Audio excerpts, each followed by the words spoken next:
अस्सलाम वालेकुम नाज़रीन, मैं हूं नवीद रज़ा और आप देख रहे हैं लग्जरियस मार्केटिंग। नाज़रीन, लफ्ज़ ज़मीन या फिर लैंड सुनते ही हमारे सामने जो सवाल सबसे पहले आता है वो उसकी किस्म का आता है कि वो जानने के बाद हम उस ज़मीन की अहमियत या फिर उसकी प्राइस का तयन कर सकें। यकीनन ज़मीन की बहुत सारी इकसाम हैं।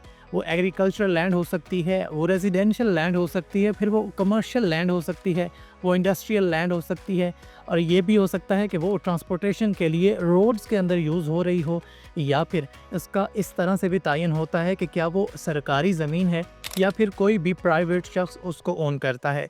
यकीनन इसके अलावा भी ज़मीन की कैटेगरीज होती हैं कि जिसमें ग्रीन लैंड या फिर बेरन लैंड या ब्राउन लैंड का भी जिक्र होता है। पाकिस्तान में एक अंदाजे के मुताबिक 46 टू 48% अवेलेबल लैंड में से एग्रीकल्चर के लिए यूज़ की जाती है। बकिया 51% ज़मीन इस वक्त हमारे पास बंजर या फिर ब्राउन है।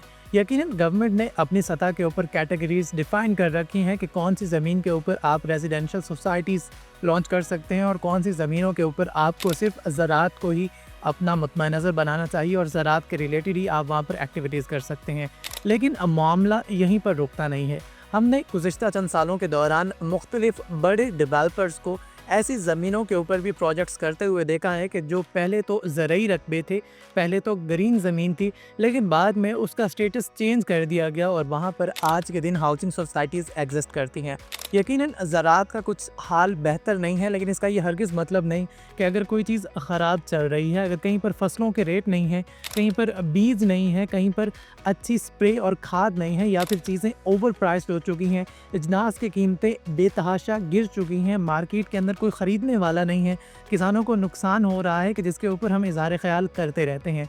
तो इन सारे मसाइल का ये हरगिज़ मतलब नहीं कि आप ज़रई ज़मीनों को रेजिडेंशियल हाउसिंग सोसाइटीज़ के पल्ले डाल दें और उन सारी ज़मीनों का ख़ात्मा करने लग जाएं, बल्कि असल ये बनता है कि आप इन सारे मसाइल को हल करें और उसके बाद जो आपके पास 51 से 52% ज़मीन बंजर मौजूद है उसके ऊपर आप इस तरह की एक्टिविटीज़ करें। फिर वो किसी भी हाउसिंग सोसाइटी के लिए यूज़ की जा सकती हैं, किसी भी कमर्शियल एक्टिविटी के लिए यूज़ की जा सकती हैं, और ट्रांसपोर्टेशन एक ऐसी चीज़ है कि जिसके लिए ज़मीन की कोई भी किस्म हो वो यूटिलाइज़ की जा सकती है। इंडस्ट्रियल एरियाज़ कहाँ पर लगने चाहिए, यकीनन ये एक बहुत बड़ा सवाल होता है। रिक्रिएशनल एक्टिविटीज़ कहाँ पर होनी चाहिए, ये वो सारी चीज़ें हैं कि जो गवर्नमेंट को एक लॉन्ग लास्टिंग प्लानिंग के ज़रिए डिफ़ाइन करनी चाहिए और फिर इन सारी चीज़ों के ऊपर अमल दरामद को भी मेक श्योर करना चाहिए।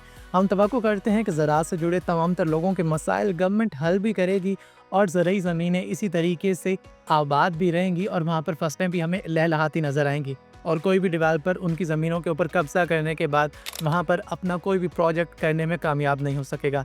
कवानीन हमारे पास मौजूद हैं, मसला उनके इम्प्लीमेंटेशन का है, और हम तवक्को करते हैं कि एक मुहज़्ज़ब मुआशरा होने के नाते हमारे मुल्क के अंदर कानून और आइन की पासदारी हो। अपना और अपने इर्द-गिर्द का बहुत सारा ख्याल रखिए और ख़ास तौर पर उन लोगों के लिए आवाज़ ज़रूर उठाते रहिए कि जो अपनी आवाज़ लोगों के सामने प्रेजेंट करने में या तो झिझक रखते हैं या फिर सकत नहीं रखते। दुआ में याद रखिए। शुक्रिया। अल्लाह हाफ़िज़।